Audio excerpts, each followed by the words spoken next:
আপনাদের জানিয়ে রাখি, মুখ্যমন্ত্রী মমতা বন্দ্যোপাধ্যায় কড়া নির্দেশ দিয়েছে যে সিন্ডিকেট প্রশ্নে কোনো রেয়াত নয়। নবান্নের অফিসারদের কড়া নির্দেশ দিয়েছেন মুখ্যমন্ত্রী মমতা বন্দ্যোপাধ্যায়। সিন্ডিকেট করলে কাউকেই রেয়াত করা হবে না। আপোষ নয়, সিন্ডিকেট দাপটে যে কোনো অভিযোগ এলেই ব্যবস্থা নিতে হবে।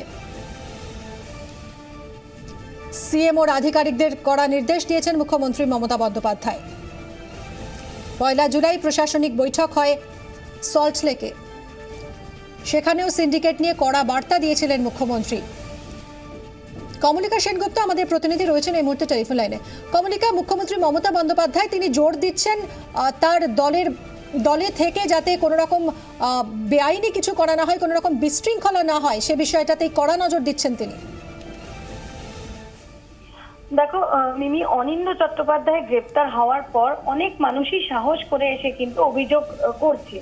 মুখ্যমন্ত্রী নিজের দপ্তর অর্থাৎ সিএমওর প্রত্যেক আধিকারিককে কিন্তু নির্দেশ দিয়েছে যে এই যে অভিযোগগুলো জমা পড়ছে, অনেক অভিযোগ জমা পড়ছে এবং এই অভিযোগগুলোর যেন দ্রুতভাবে এই সমস্ত অভিযোগের সমাধান হয় এবং কোনো ব্যাপারেই কাউকে যেন রেয়াত না করা হয়।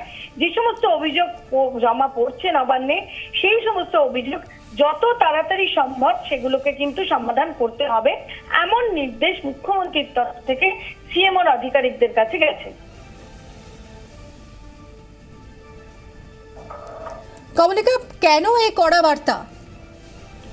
অবশ্যই প্রশাসনিক দিক থেকে পদক্ষেপ নিয়ে দলকে কড়া বার্তা দিয়েছেন এবং দলকে কড়া বার্তা দিয়ে বেশ গত বছরও তিনি 21শে জুলাইয়ের দলকে সিন্ডিকেট নিয়ে বারবার তিনি সতর্ক করেছেন। কিন্তু আমরা যেটা দেখতে পাচ্ছি যে তৃণমূল কংগ্রেসের সরকারের সেকেন্ড ইনিংসে তিনি কিন্তু দক্ষ প্রশাসক এবং এই দক্ষ প্রশাসক হওয়ার ভূমিকায় তিনি কাউকে রেয়াত করতে চান না।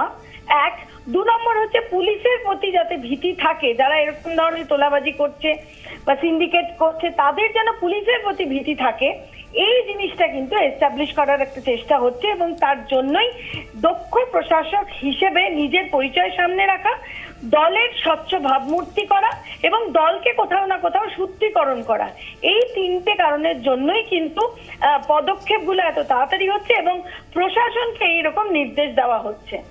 অনেক ধন্যবাদ কমলিকা সেনগুপ্ত আমাদের প্রতিনিধি ছিলেন টেলিফোন লাইনে।